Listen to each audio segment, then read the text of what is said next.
Well, hello everybody and welcome to the channel. Today we're going to be revisiting an album that was released 37 years ago. And it's one of the more seminal records that has took the country by storm because it was redone in a country format. And yet this record itself has not been reissued since it was first issued in 1988.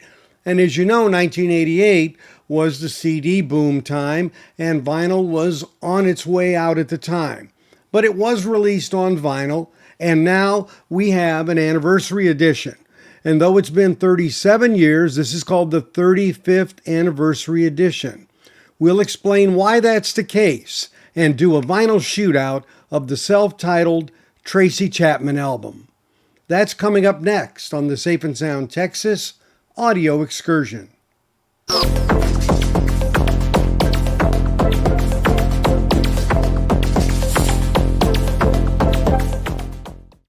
So this has been one of the more highly anticipated reissues on vinyl to my recollection, and certainly one that I personally was looking forward to. Now, Tracy Chapman is not like many artists.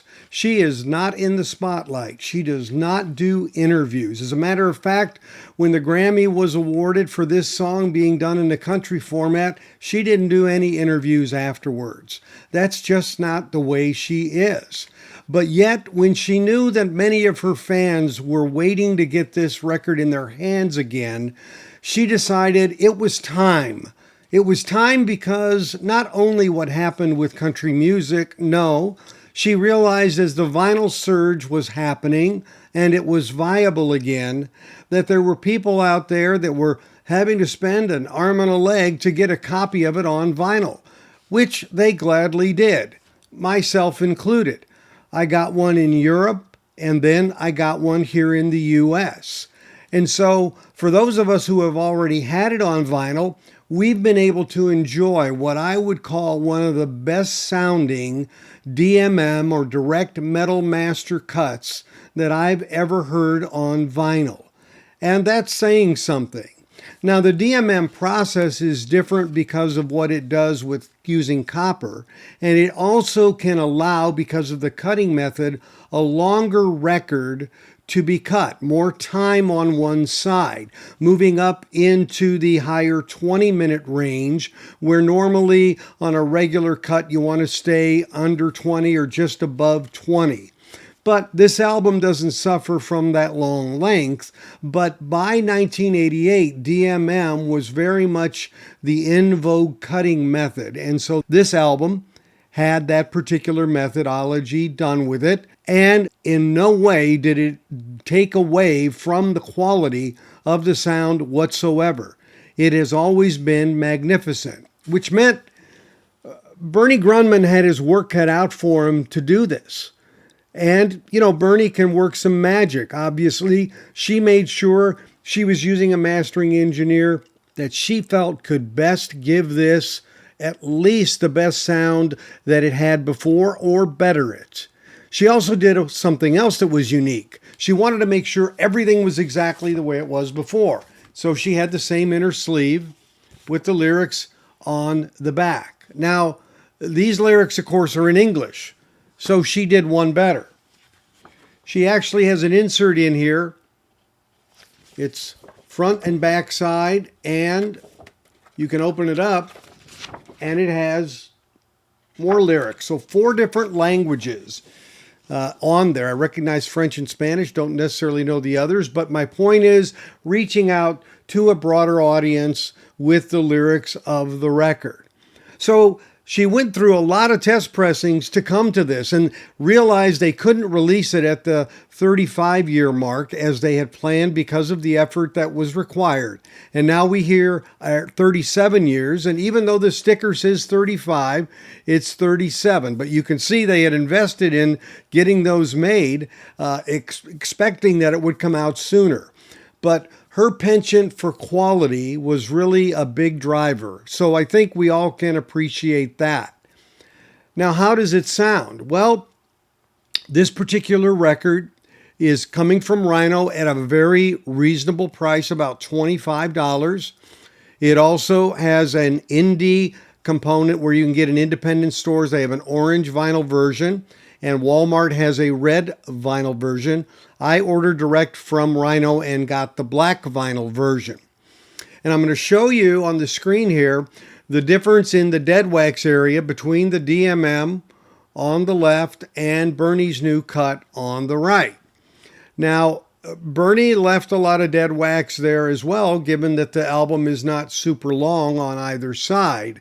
But the DMM, as you can see, had even more dead wax left over because of its ability to cut a little differently. And that means you are staying away from the center and the inner groove distortion issue. So I think we basically have here equals, in the sense that we had a very strong contender from the OG and a very worthy opponent with Bernie Grundman. And in a way, we have a bit of a win-win here because it's a $25 record, and these are going from anywhere from $50 to $80 on the open market right now for used ones. And if you want a really pristine one, it's even more. So there's value in this release from Rhino. They didn't take advantage of the fact that it is a very highly sought after pressing, and I give them a lot of credit for that. But I have to say, the format of DMM and the way it cuts and the way it sounded on this record was so compatible with the sound of the music. They really went hand in hand very well. Whereas it doesn't always feel quite that natural with some of the DMM that's really hard rock and things like that. Here, it really meshed very well to a very pleasing album sound. Now, Bernie's cut, of course, the newer album, quiet vinyl, no problem there. But unfortunately, we have to remember this is 37 years later. And the tape is not as fresh, as they say. Well, I can honestly say that this tape probably hasn't gotten much abuse because it hasn't been really recut and used. So it isn't a matter of that. It's a matter of potentially, did any tape storage issues affect this tape? And I will tell you that audibly it did. And there are a couple of songs on this particular record that scream that out to you. And so I'm going to get into the details of that with the ratings to tell you the good, the bad, and the ugly. So let's look at how the ratings went. The nature of audio comparisons is that the results presented in this video are fully subjective. They are based on my equipment in my listening room using my hearing capability. Therefore, your results may be different. My effort here is to provide you the relative difference of audio characteristics across various pressings. So the first two originals that I have are an EU and a US, with the mastering that was done through Masterdisc and provided then to Record Service Alsdorf because they stamped it. The EU was pressed, though, at Teldec Press in Germany, whereas the US pressing was done at Specialty Records Corporation. Now you can see the EU one, going by the average on Discogs, goes for about $28, and in the US about $50.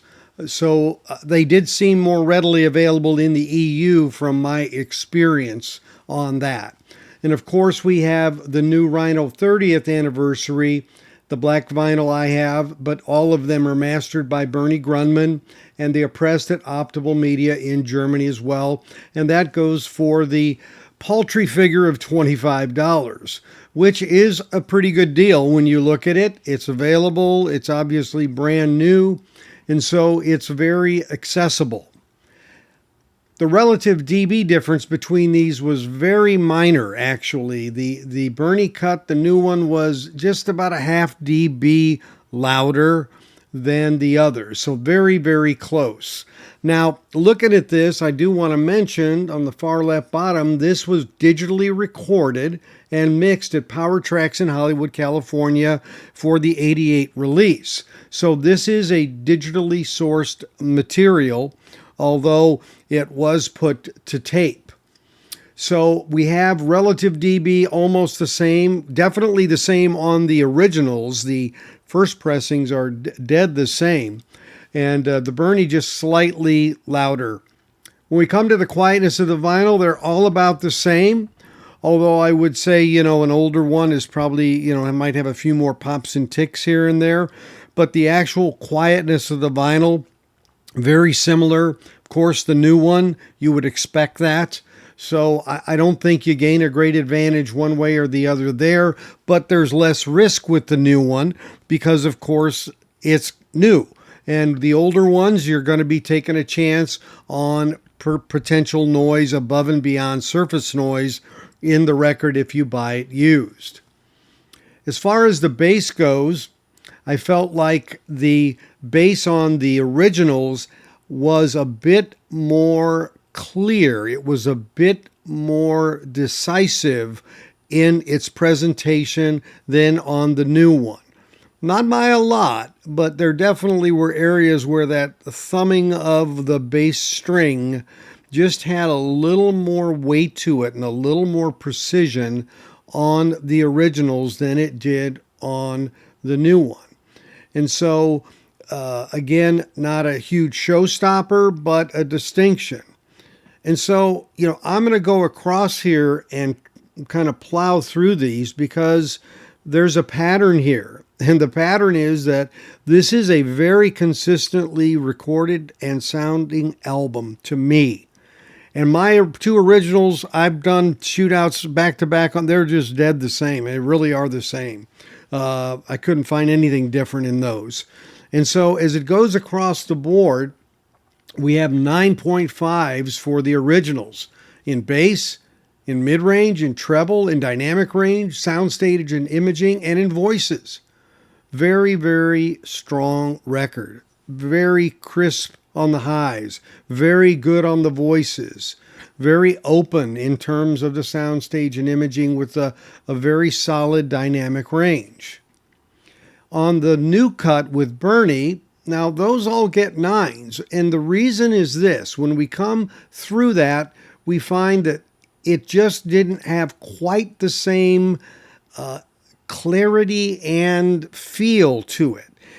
It's almost as if the way it was done originally in that DMM cut, that sound just is so compatible with the music that it really catches you and really engrosses you a little more.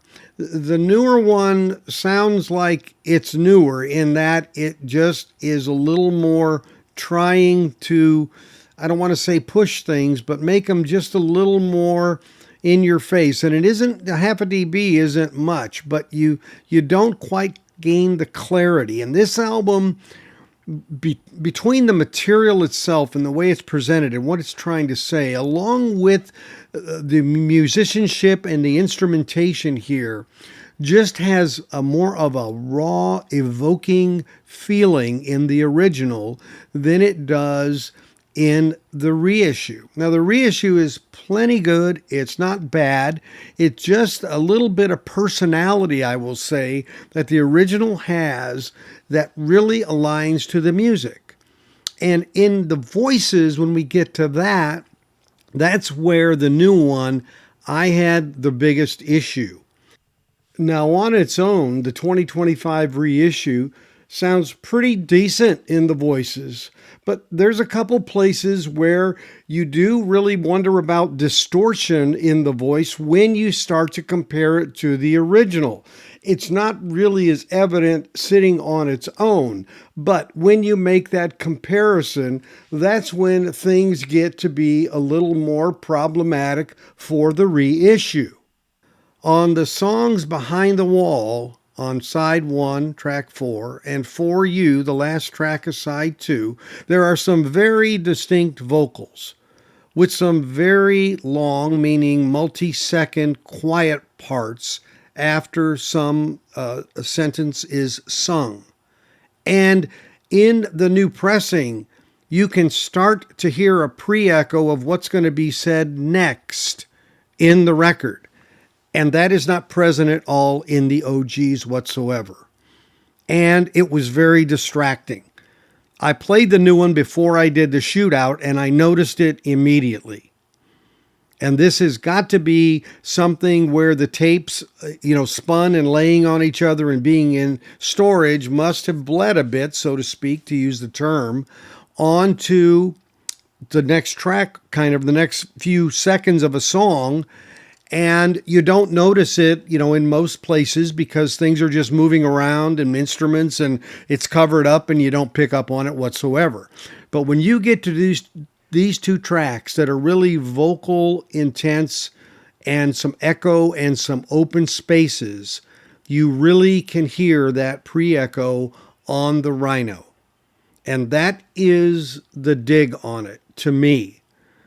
Otherwise, it's totally acceptable, totally fine, a great value.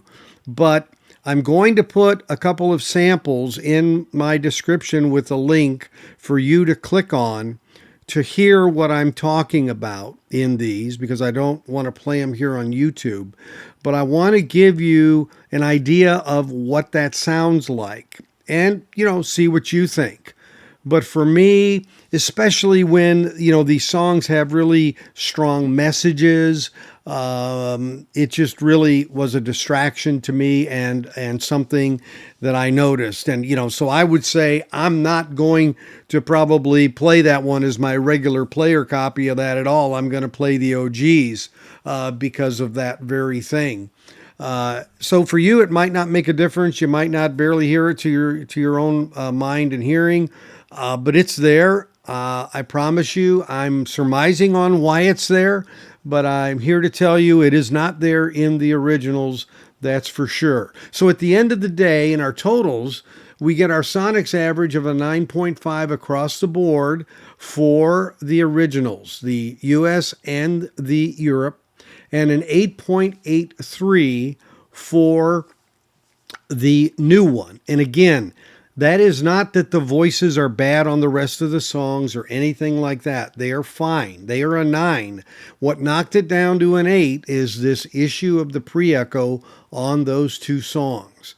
And I have to make you aware of it. I, again, don't think it's anything that could have been mastered out or taken out. It is what it is. And that's part of the thing about using older tapes to make reissues. There's all sorts of risks involved. But it's a solid piece of work in its own way sonically. But if you have an OG and you're satisfied with it, I honestly can't say that I would recommend going to the new one unless you really, have one that's not quiet and you want something that's really pristine. One of those things that it's a shame that one facet of the new record has the idiosyncrasy related to the voice in those specific areas I mentioned. Again, on the whole, the album sounds great. It is, again, a very worthy purchase from a cost standpoint. Not only seeking out a good copy, but the price of a good copy of an OG as well. I would say that, money for money, the new one really is an easy decision to make. But again, if you have the OG, you don't have to, I'll say, suffer through that one problem on each side that exists in those quiet voice areas. And it is just a matter of the way it was recorded in the terms of being enough of a gap between the vocal and it quiet to where it becomes audible and evident. Again, it may not be a problem or bother you, and so great. I mean, I'm just being honest about what I'm hearing and what the effect is on it. As far as whether that should be a showstopper, that's your call. But at least you're not going to come back and say, well, I hear that and nobody said anything about it, because we're always just trying to lay out what the facts are. And that's what we have here. And so that's why I kind of call it a win-win. If you have an OG, it's a win. If you don't have one, the new one's great as well. If you really want the best of the best, of course, I think seeking out an OG that's very clean is going to give you the top performance, but at a price. So as always, thanks for watching. If you haven't subscribed, please consider doing so by clicking on the bell and picking the all option to get notifications. Those are really helpful because I'm almost at 5,000 subs, and I'd appreciate getting there as quick as possible. A thumbs up or like is appreciated, as well as are your comments. Have you picked up the return to Tracy Chapman here in 2025? What do you think of the record? What do you think of the recording? In any case, whichever version or versions you have, this is a classic album that deserves attention. So as always, thanks for watching, and we'll catch you next time on the Safe and Sound Texas Audio Excursion. Take care, everybody.